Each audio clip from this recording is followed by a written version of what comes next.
পরীক্ষিত মহারাজ বলছেন এই কৃষ্ণ কথাই হচ্ছে ভবরোগীর সব থেকে মিষ্টি ঔষধ। এই কৃষ্ণ কথাই হচ্ছে ভবরোগের সব থেকে মিষ্টি ঔষধ। এর থেকে ভালো আর কোনো ঔষধ নেই। মানে এই ঔষধ পান করা যতটা সহজ, অন্য কোনো ঔষধ পান করা এত সহজ বিষয় নয়। কোনোটা তেতো লাগে, কোনোটা ঝাল লাগে, কোনোটা টক লাগে, কিন্তু এ একদম মিষ্টি, এখানে কোনো অসুবিধা নেই। মানে কি? মানে বলছেন ওই যে ভগবানকে পাওয়ার যে সমস্ত পথ আছে, কি কি আছে? কৃতে অধ্যায়তে কৃষ্ণম তৃতায়ম জগতে মুখই দাপরে পরিচর্যায়ম কলৌকে সবতল হরি কীর্তনাথ। কি করতে হয়েছে? আগে আগে ধ্যান করতে হয়েছে, যজ্ঞ করতে হয়েছে, পূজা করতে হয়েছে, তারপর ভগবানকে পাওয়া গেছে। তাও কি হাজার হাজার বছর ধরে তপস্যা করতে হয়েছে। জলের তলায় গিয়ে এক চরণে দাঁড়িয়ে মাথাটা কেউ নিচের দিকে দিয়ে, চরণগুলি উপরের দিকে, কেউ অগ্নিকুণ্ডের মধ্যে 50,000 বসে আছেন ভগবানকে, 50,000 বছর আগুন জেলে বসে আছে আগুনের মধ্যে ভগবানকে পাওয়ার জন্য। তো আগে ভগবানকে পাওয়ার জন্য কত পরিশ্রম করতে হয়েছে, কিন্তু এখন এই কলিযুগে কোনো পরিশ্রম নেই। শুধুমাত্র এই বসে বসে একটু শ্রবণ করলেই হবে, বসে বসে শ্রবণ করলেই হবে। তবে শর্ত কি? শুধু শ্রবণ করলে হবে। এই কান দিয়ে গেল আর এই কান দিয়ে বেরিয়ে গেল, ওতে কোনো লাভ হবে না। এই কান দিয়ে গিয়ে সোজা যেন ভিতরে প্রবেশ করে। আমি যেন এই কথার মধ্যে ডুব দিতে পারি। কথার মধ্যে ডুব দিতে পারলেই তবে আনন্দ পাওয়া যাবে, তা না হলে কোনো লাভ হবে না। শ্রবণ করার মতো শ্রবণ করতে হবে। তো বললেন এর থেকে সহজ বিষয় আর কোনো কিছু নেই, কোনো আর এর থেকে সহজ কোনো উপায় নেই ভগবানকে পাওয়ার। একমাত্র সহজ পথ হচ্ছে এই ভগবানের কথা শ্রবণ করা। আর এইভাবেই আমরা এই সংসার সমুদ্র, এই ভবরোগ থেকে মুক্ত হতে পারব। অন্য কোনো উপায়ে এই ভবরোগ থেকে উদ্ধার হওয়ার কোনো উপায় নেই। বললেন এই কথা কি করে? এই কথা আমাদের ভবরোগ সারিয়ে দেয়। ভবরোগ কি? ভবরোগ কি? ভবরোগ হচ্ছে পুনরপি জন্মনম পুনরপি মরণম পুনরপি জননী জঠরে শয়নম। বললেন এই বারবার মৃত্যুবরণ আর বারবার জন্মগ্রহণ, বারবার মৃত্যুবরণ, এই হচ্ছে ভবরোগ। এর আগে যে কতবার জন্মগ্রহণ করেছি তার কিন্তু কোনো ঠিক ঠিকানা নেই। এই যে বারবার জন্মগ্রহণ আর বারবার মৃত্যুবরণ, এর যে যন্ত্রণা এখন হয়তো মনে নেই। আমরা গতদিনই শ্রবণ করেছি, যখন মাতৃগর্ভে ছিলাম তখন অনুভব করেছিলাম। কপিল ভগবান বললেন মা, যখন জীব মায়ের গর্ভে 7 মাস বয়স হয়ে যায় তখন তার গত 100 জন্ম সব সে দেখতে পায়, সব সে দেখতে পায়। কোথায় জন্মগ্রহণ করেছি, কি করেছি গত 100 জন্মে। তো তখন বসে বসে বলেছিলাম প্রভু এবার এখান থেকে মুক্ত করো, আর এর মধ্যে আসবো না, এবার গিয়ে শুধু তোমায় নাম করবো। কিন্তু যেই এসেছি সঙ্গে সঙ্গে কি হলো? হইয়া মায়ার দাস করিনান অভিলাষ তোমার স্মরণ গেল ভুলে। সব ভুলে গেছি। মায়ের গর্ভে যে বসে বসে কথা দিয়েছি সে কথা আর কোনো কিছু মনে নেই। এখন ওই সংসারের দাস হয়ে গেছি। আমি যে কৃষ্ণ দাস, আমি যে রামদাস, এসব আর কোনো কিছু মনে আছে? মনে নেই। তো বলছেন এই যে বারবার জন্মগ্রহণ, মাতৃগর্ভে বসে বসে গত 100 জন্মের কথা সব মনে পড়েছিল, কিন্তু এখন আর কোনো কিছু মনে নেই। আর সেখানে বসে বসে বলেছি প্রভু এই যে জন্ম মৃত্যুর যন্ত্রণা, আর সব থেকে যন্ত্রণা মায়ের গর্ভে যতদিন ছিলাম ওই অন্ধকারের মধ্যে। 24 ঘন্টা অন্ধকারের মধ্যে থাকা যায়? লাইট ফ্যান বন্ধ করে ঘরের মধ্যে থাকতে পারবেন?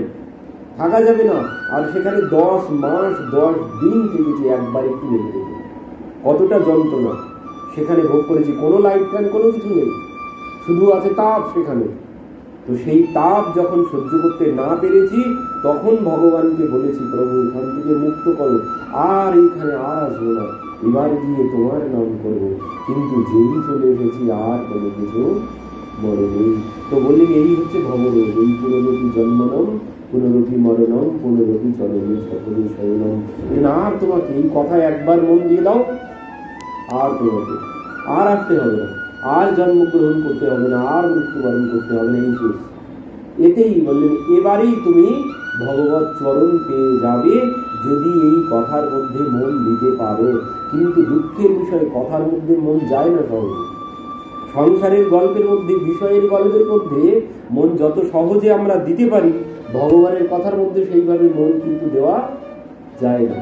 এক্ষুনি একটা সিনেমা দেখান, 6 মাস পরে গিয়ে মনে থাকবে, কিন্তু ভাগবতের এই শ্লোকের এই ব্যাখ্যা গতবার মানে সামনের বার এসে জিজ্ঞাসা করবো এই শ্লোকে কি বলেছিলাম বলুন তো, ও কেউ বলতে পারবে না, সব ভুলে যাব।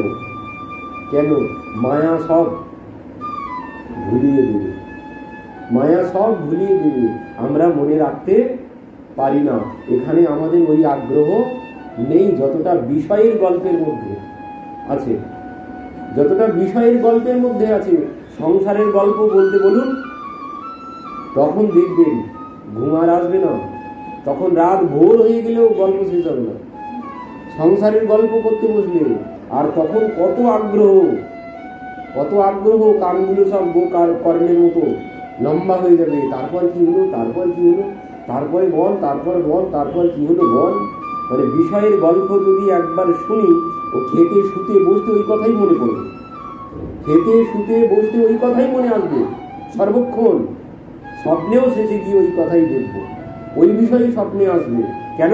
আমার মনটা ওর মধ্যে প্রবেশ করেছে, মানে বিশেষভাবে চিত্তের উপরে ওই বিষয় বসে গেছে। সংসারের বিষয়টা বসে যায় চিত্তে, কিন্তু ভগবানের কথা চিত্তে বসে না। তো এই জন্যে বললেন শ্রীয়তম শ্রীয়তম নিত্যম, বারবার শ্রবণ করো, বারবার শ্রবণ করো।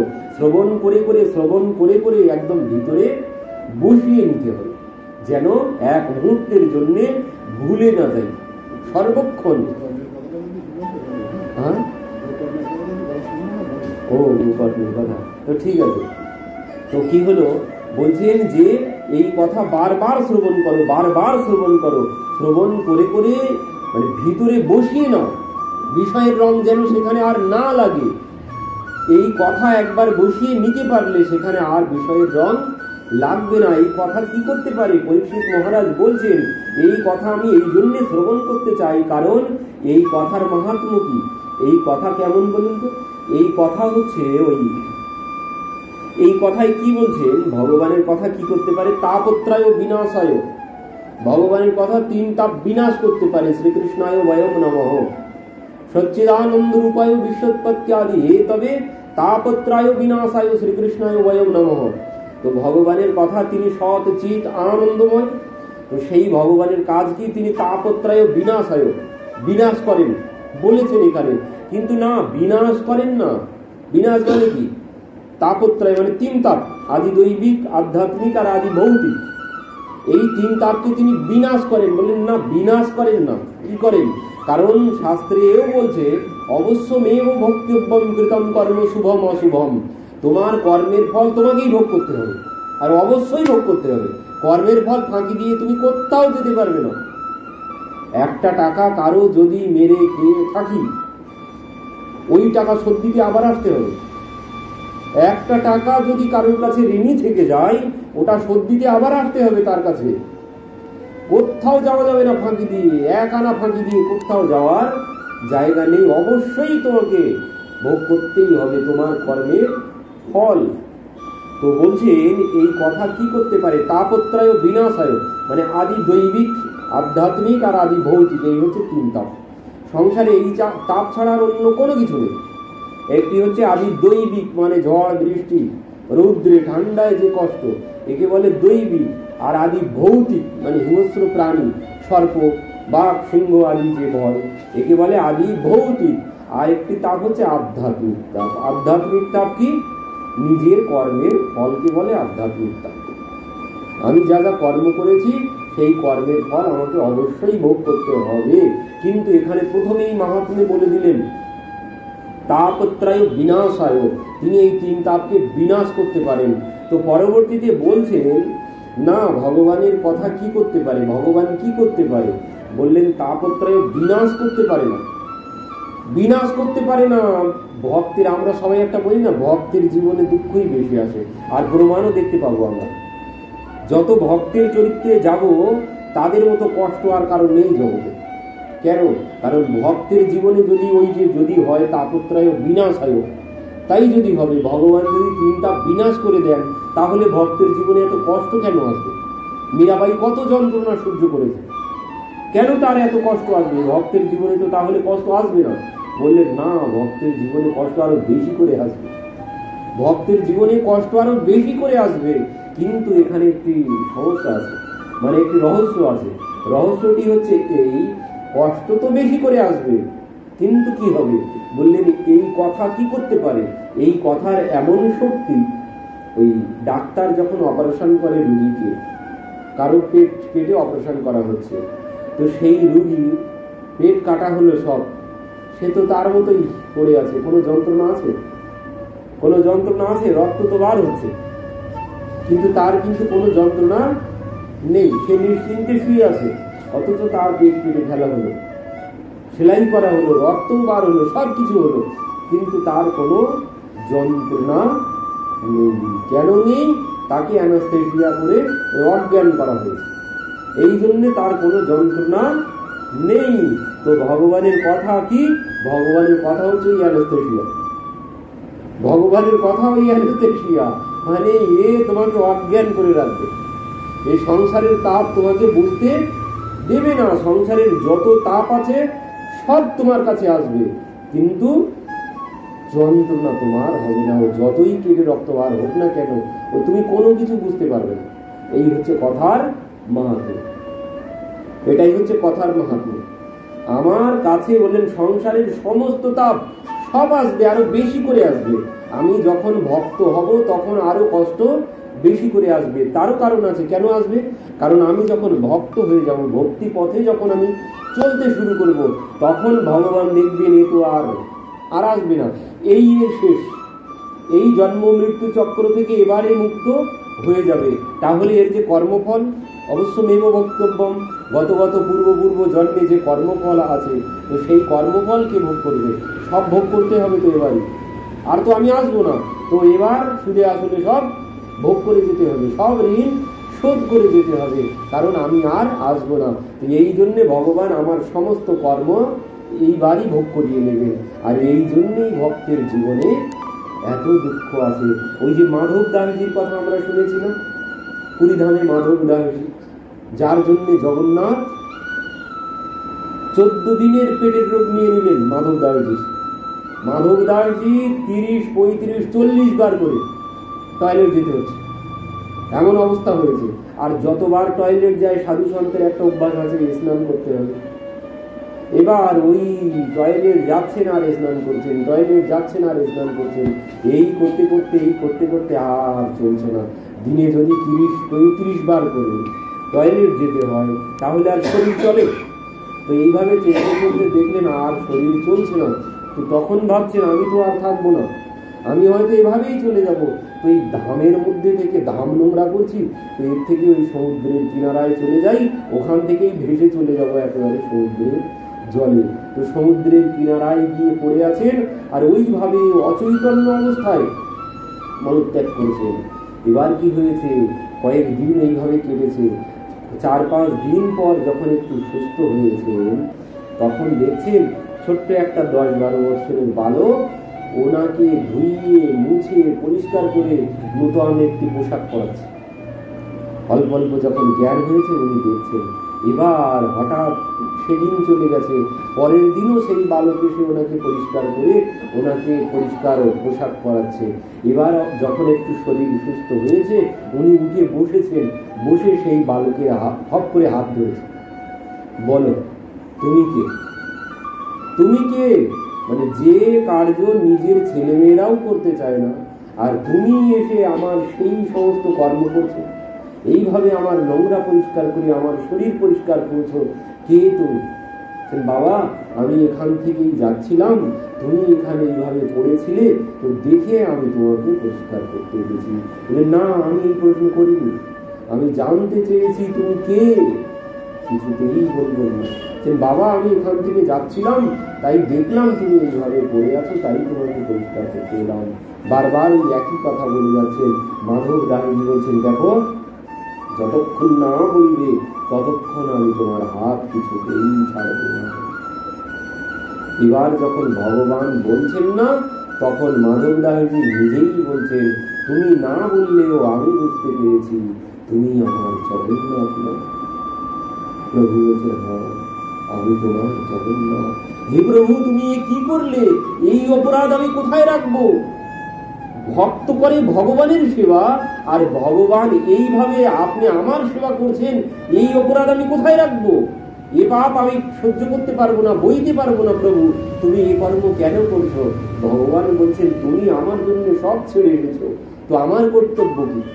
তুমি যখন আমার জন্য সব ছেড়ে এসেছো, তো আমার কর্তব্য তোমাকেই দেখা। তো মাধবদাসজি বলছে, এই নোংরা পরিষ্কার না করে তুমি তো আমাকে সুস্থ করে দিতে পারতে, তুমি তো আমাকে সুস্থ করে দিতে পারো, তুমি তো সব পারো। বলছেন, আমি সব পারি, কিন্তু তোমার এই যে অসুখ হয়েছে, এটি কি জন্য হয়েছে জানো? তোমার এই কর্মের ফল, পূর্ব জন্মের কর্মের ফল এটি।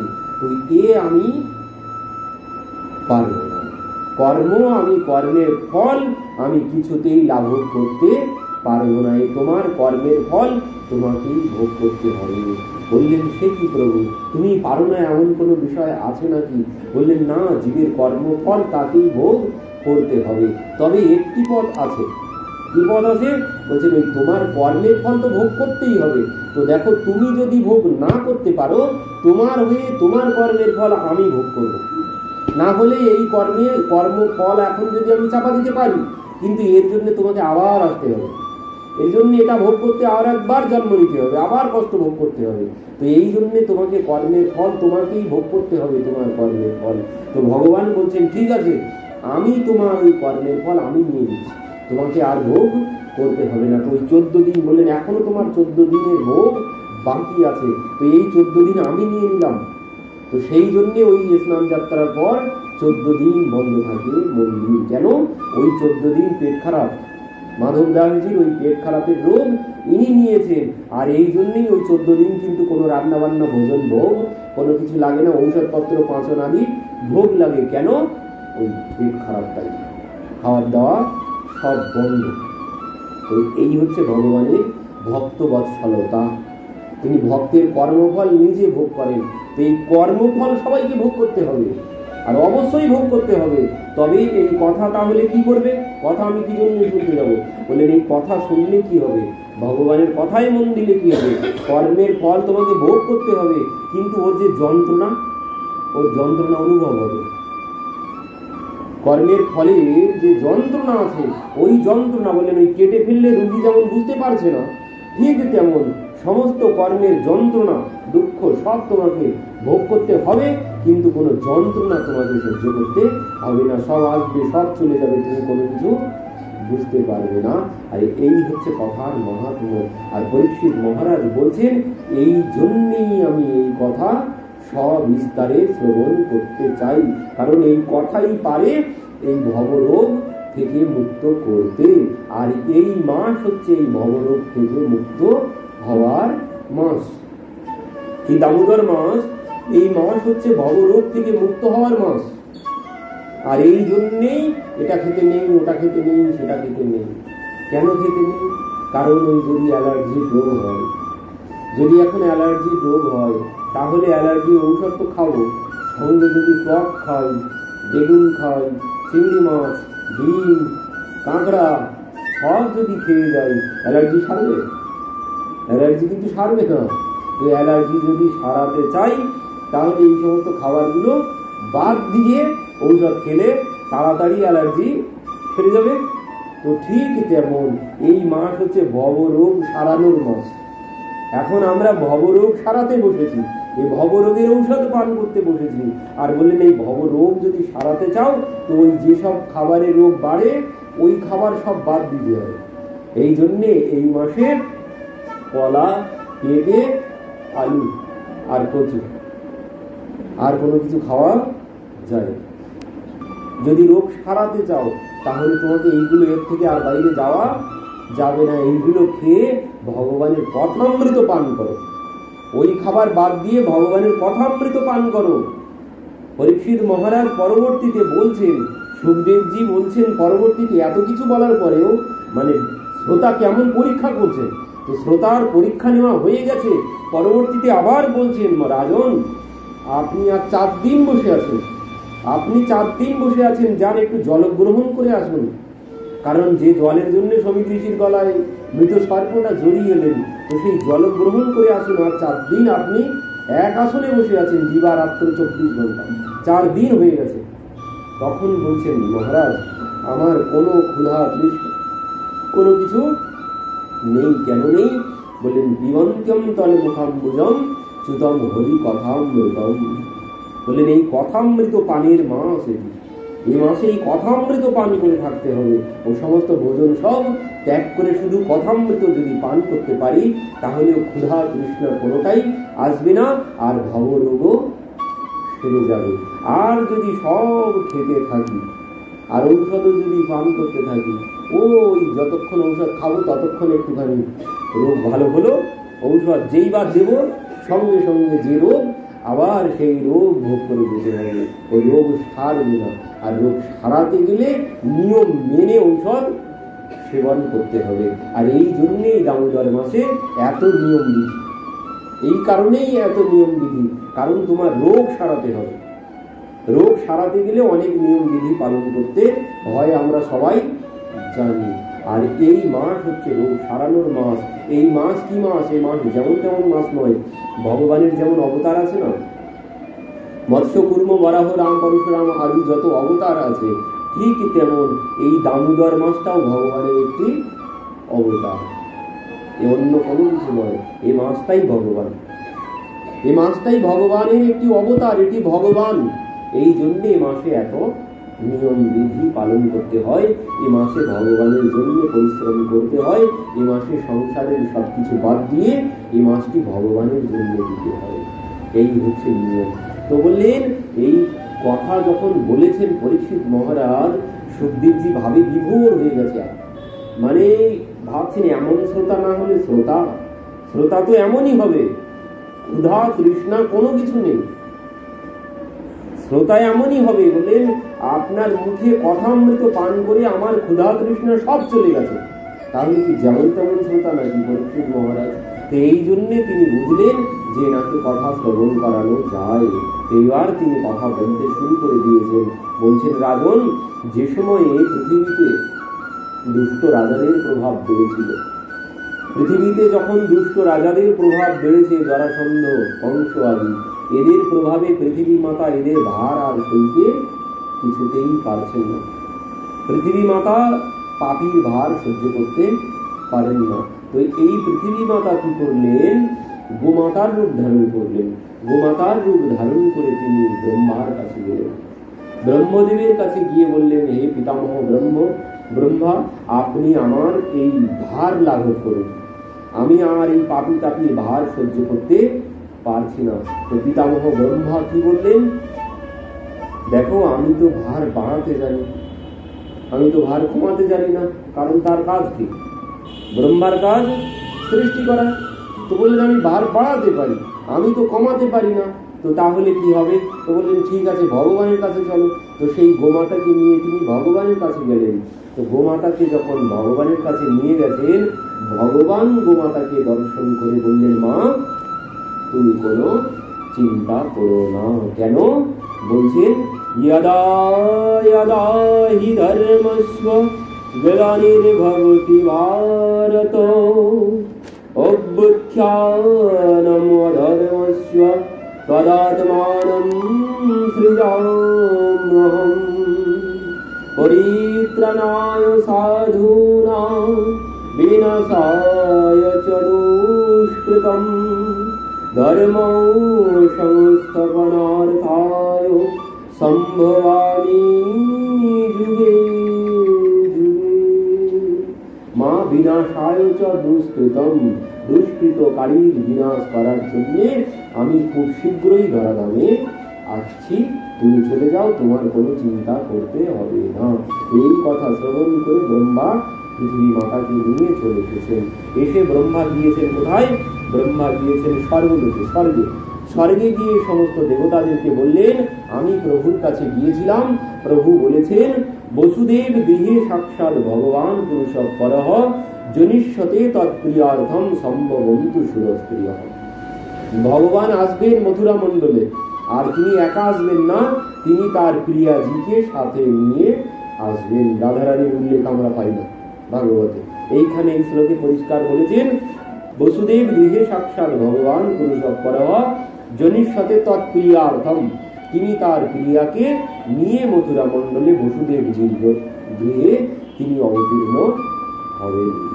আর দেবতারা তোমরাও চলে যাও সেই মথুরা মণ্ডলে গিয়ে তোমরাও জন্মগ্রহণ করো, আর তোমরাও একা যাবে না, তোমাদের দেবীদেরকেও সাথে নিয়ে যাবে। তোমরা করবে প্রভুর সেবা, আর তোমাদের দেবীরা করবে প্রিয়াজির সেবা। এই কথা শ্রবণ করে দেবতারাও মথুরা মণ্ডলে এসে জন্মগ্রহণ করতে শুরু করে দিলেন। এবার পরবর্তীতে ভগবান সেই কংসের কারাগারে দেবকী মায়ের গর্ভে এসে অবতীর্ণ হলেন।